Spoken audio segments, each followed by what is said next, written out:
Assalamualaikum warahmatullahi wabarakatuh. Perkenalkan, nama saya Muhammad Nuripani dan di sebelah Saya Tito Kurniawan.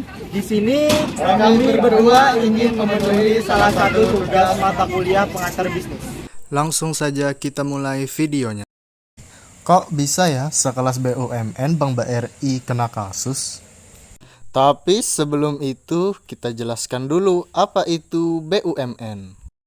BUMN adalah istilah yang barangkali sudah tidak asing. Sebagian besar dari kita sudah sering mendengar tentang apa itu BUMN. Sederhananya, BUMN adalah badan usaha yang dimiliki negara. Sementara kepanjangan dari BUMN adalah Badan Usaha Milik Negara. Secara sederhana, BUMN adalah badan usaha yang seluruh atau sebagian besar modalnya dimiliki oleh negara, melalui penyertaan secara langsung yang berasal dari kekayaan negara yang dipisahkan. Pada awalnya, BUMN adalah perusahaan negara atau PN. Namun, seiring berjalannya waktu, namanya berganti menjadi Badan Usaha Milik Negara atau BUMN. Ciri-ciri BUMN. Untuk mengenali sebuah perusahaan BUMN atau bukan, kita perlu mengenali ciri-cirinya. Adapun ciri-ciri BUMN adalah sebagai berikut. 1. Operasional BUMN diawasi, dikontrol, dan dikuasai oleh negara. 2. BUMN melayani kepentingan umum dan pelayanan publik. 3. BUMN sebagai sumber pendapatan negara. 4. Semua resiko kegiatan usahanya ditanggung oleh pemerintah. 5. Menyediakan produk yang dibutuhkan oleh masyarakat.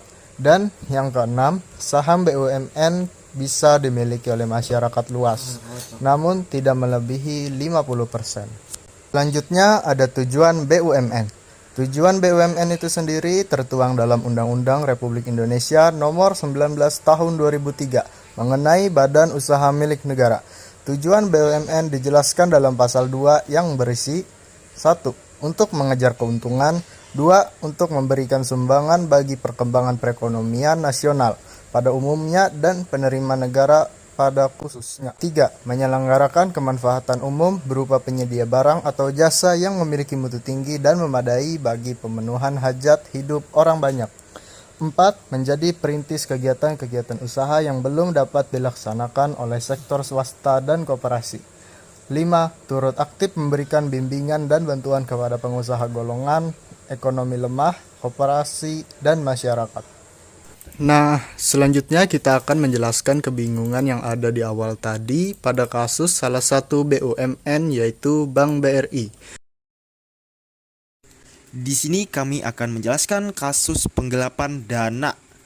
Kronologinya, inisial SS yaitu sebagai korban, nasabah berasal dari warga Depok. Inisial AM yaitu sebagai pelaku berumur 34 tahun sebagai asisten manajer pencari dana Bank BRI kantor cabang pembantu Cilengsi. Dan inisial SU yaitu sebagai relation manager Bank BRI kantor cabang pembantu Cilengsi.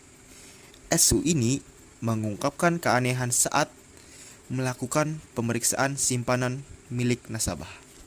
Menurut IDX Channel, asisten manajer pencari dana Bank BRI kantor cabang pembantu dalam kurung KCP Cilengsi yang berinisial AM umur 34 tahun ditangkap Polres Bogor karena kedapatan menggelapkan uang nasabah sebesar 1 miliar.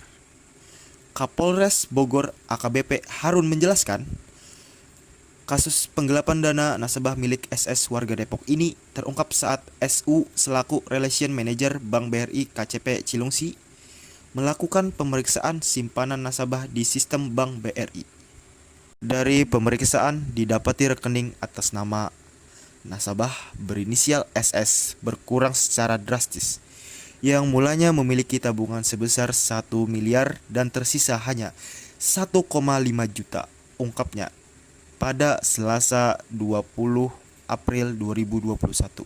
Setelah dicek, kemudian diketahui dalam riwayat transaksinya, nasabah SS atau korban pernah mentransfer uang ke rekening pribadi Bank BCA atas nama AM, seorang pelaku. Kemudian, pihak BRI yang melakukan konfirmasi kepada SS merupakan korban akhirnya diketahui pernah menyerahkan uang sebesar 1 miliar yang diperuntukkan untuk simpanan dana di Bank BRI, bukan Bank BCA, kepada AM, seorang pelaku yang merupakan karyawan Bank BRI yang menjabat sebagai asisten manajer pencari dana, jelasnya.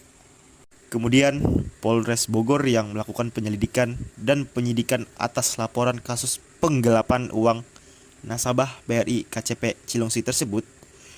Dari tangan pelaku, petugas polisi mengamankan barang berupa 4 lembar aplikasi formulir pembukaan rekening atas nama korban SS.